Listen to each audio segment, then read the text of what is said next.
we are back from our break, and we're continuing our conversation, modular construction. And so, we're still dealing with COVID and different things, but we're opening back up. We know we having supply chain issues and inflation and all these things going on in the world, but we want to talk about the availability of modular, the timelines, what we're looking at today, kind of get, fact from fiction. Are we a year and a half out, or are we months? Where are we, Bill? Well, now we're in a good space. During COVID, in building prefabricated, where your homes are built in the factory, everything shut down. Factories were closed, workers were furloughed, you couldn't get materials. So it was not uncommon to be a year to 2 years out to order a home during COVID. Right now, the factories are back. They've got their workers back. Supply chain seems to be loosening up, so we are getting materials, although they've had to change because some of the materials were not available. So right now, if we put in an order for a home now, it could be 3 to 4 months for me to get a home built in the factory, which is a good timeline because typically right now you're going to be 3 to 6 months at a minimum to get a building permit. So what our goal always is to do is to try to time it where we have the home ready, built at the factory at the same time I have my permit in hand. And so that is one of the benefits of prefabricated or modular construction, is that we can do things concurrently, where I can be processing permits at the same time the home is being built. Okay. So as a site builder, you can't do anything until the home is built. Then you start the project. Well, as a prefabricated contractor, I can have the home built if I know if there's not any issues that I see that the city's going to cause, we don't meet setbacks. So if I'm confident that that home is going to be approved, we'll build that home before I have a permit in hand, with the idea that when I do have the permit in hand, the home's already built. So now, you're probably 30, 45 days after I get a permit to get that home delivered, set, and connected. So it's a pretty abbreviated timeline. And then the certificate of occupancy after that, we get within 30 days from the city, or that varies? Typically, once we get a home on site, you're about 30 to 45 days. We're still beholden to the cities, the inspectors. There's a couple of cities out here in the Inland Empire that they have a shortage of inspectors, so it could take me 2 to 3 weeks to get an inspection, which is kind of crazy, but that's what it is right now. Or other cities, I can call in for an inspection, and the next day I have an inspection. So that's why you always want to give a range, 30 to 45 days, sometimes 60 days, because the inspectors can't get out there. But because prefabricated construction is designed and approved by the state of California, the local building department is not involved in any inspection of the building itself. Oh, They're really only involved in the inspection of the foundation footings, anything I touch on site, and the utility connections. And then they do inspect where you put the building together. So any structural connections, they'll look. But it's a pretty minimal amount of inspections that you get from the local building department, because the state of California inspects the building as it's in the factory. So that's another advantage, because you're not dependent as much on the local building department. Oh, that sounds great. But when you talked about the timeline and about you being able to work while concurrently with permits going through, can you talk a little bit about the financing, at least that's sequencing the financing from a client if they decide to go forth with USModular and they have their model that they want to purchase? Sure. Then how does that work from deposit to payment to getting it there? So specifically for accessory dwelling units, using a prefabricated manufactured home, the financing is designed to protect the client. So you're typically going to get two contracts. You're going to get a home. You're going to purchase the home, and that home is going to be purchased through an escrow. Okay. So you're going to put your money in escrow, and that escrow account pays the factory direct. Okay. So that protects the client. Okay. And then on the site construction, which would also include the permit processing and the permits and fees and anything we do on site, that would be an bill as we go. So, Okay. You'll be paying fees, and it'll probably be 3 or 4 draws as we go along. Okay, up front, we're going to have to pay for the permits. So that'll be one payment you have to make. Then we have, And then we have to do utilities and in foundation excavation, so that'll be a second payment. Okay, now the home is delivered, we have to do the structural connection, that's a third payment. And then any site work that we do, concrete work, sidewalks, any of that work, landscaping would be done as your fourth payment. So it's over time. So you never want in anything with us or with any other contractor, you really don't want to get out ahead of your work. And that escrow account is meant to protect the client, and then our billing is always done as, you'll see the work that we're doing, so you'll know what you're paying for. Okay, so once they have that estimated budget from the cost of the structure from the home they're building and your site estimates and whatever, and they can get their financing in place, whether they're coming in cash or they're coming in with a loan, and then handle it through escrow similar to any other real estate transaction almost, with some fund control. Correct. Okay. Well, just the house goes through escrow. Okay. And the site construction is just direct pay. You as the client would pay us. You'd be invoiced. Okay. It would be based on the contract.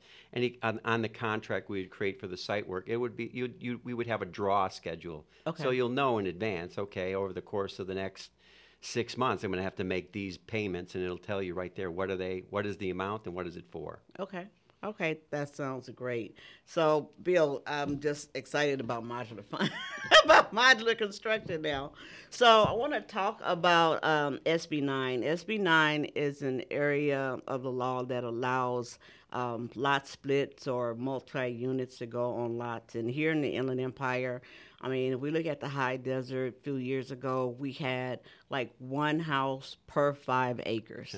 We have one house per half an acre, and we have some of the smallest houses and bigger lots in the state right now. And so we're starting to get a lot of homeowners that are interested in leveraging that property with the maximum number of units. And SB 9 is very attractive on paper. I know it's fairly new, but we're getting calls that they want to do an ADU, but then they want to add additional units. Can you talk a little bit about how the modular can be used in SB 9 small developments? Sure. Well, SB 9, again, it's new, so a lot of the cities haven't really wrapped their head around it yet. The state law came out, and with SB 9, the cities still have to adopt their version of SB 9. So it's still a work in progress, but it's basically allows single-family homeowners to do a lot split and then create up to two housing units per lot. So what was now a single-family lot eventually could become 4 units, 4 livable units. It still takes time. It still takes money because you have to bring civil engineers involved to do your lot split and do a lot of that work. Right. So one of the things you could do, and we've recommended to a couple of clients, is you plan. You plan accordingly. You say, the easy thing to do is do an ADU because that's allowed. That's the fastest process. So you design your property so you have an ADU that's going to be within the lot of one of the lot splits. So you don't want to put an ADU and then say, I darn, it's in the wrong spot because now my lot split is not going to take place. So if you plan accordingly, you can do it where you can have your primary and your ADU while you're going through the SB 9 lot split process, and at least that'll happen faster than the lot split. And then once you do get your lot split in place, a lot of times we can do some preparatory work for your utilities. So we can bring sewer lines and bring sewer laterals and bring utilities and prep that lot. So when we do get the lot split enacted, a lot of that work's already been done. Oh, that's great. Because I know that in some cases we've had the architect to position the ADU in a position where it doesn't, hinder the access from the road, that we kind of look at connecting to the utilities and so forth, and to show the proposed lot split, and then submit that to the city at the same time. But you're saying that lot split kind of gets its own life going through the city while the permits are going through? I would do it in 2 phases. Okay. You and I talked a little earlier about phasing. That's a great term to use for this type of a project. If you were thinking about trying to get 4 units on there, I would do it phases, and phase 1, and it could be concurrent phases, but it's still 2 separate processes. Okay. Phase 1 would be just, design the lot and start the ADU process, but then also process your SB 9 lot split at the same time. in my experience is that SB9 lot split's going to take longer just because it's a newer process. You have to get civil engineer. They have to do a lot of that legwork up front. So it's just going to be a longer process. But they can go concurrent. And then, once you do get your ADU permit, you can start that construction. And when the SB9 lot split takes place, you're already ahead of the game because you already got utilities, you already got your ADU in place. And then we already know what we're going to do for your, third and fourth home on that second lot. Okay. Because, the accessory dwelling units are still limited to the residential 4 units or less. But you also do two-story construction on modular, is that correct? Yeah, with modular construction, with wood frame modular construction, you go up to 5 stories.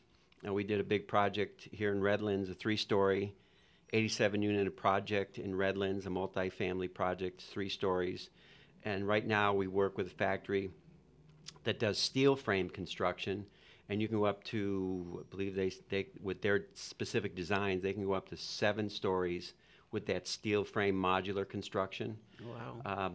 That makes sense, probably in LA, wouldn't make sense probably here because it gets more costly the taller you go. But out in the cities where you have small infrastructures, and not to confuse it, but this SB 10 is another law that you can do up to 10 units on what used to be, I believe, a single family lot. Exactly. So that might make sense in some areas, and that's where that taller, higher density modular construction can come into play. Yeah. But the least expensive way to go is going to be with single story, single family, either manufactured or modular construction, just because it's a faster, easier, less expensive way to build. And when you have land like here out in the Inland Empire where you've got bigger lots, that's probably going to be your fastest, best bet because there's more product available for the single story. When you get into 2-story or multifamily, it really limits the number of factories that participate. Exactly. And their backlogs are longer and their pricing is more expensive. So it really depends on the ultimate goal. But if it's just single family homeowners, manufactured or modular is going to be their least expensive, fastest product to build. Yeah, which sounds great. We're going to go into our final break, and we're going to come back and wrap up our conversation with Bill regarding modular construction. I want to hit on a couple of issues that some of our clients have had with trying to go modular and see his solutions. And so stick with us, and thank you very much. See you back shortly.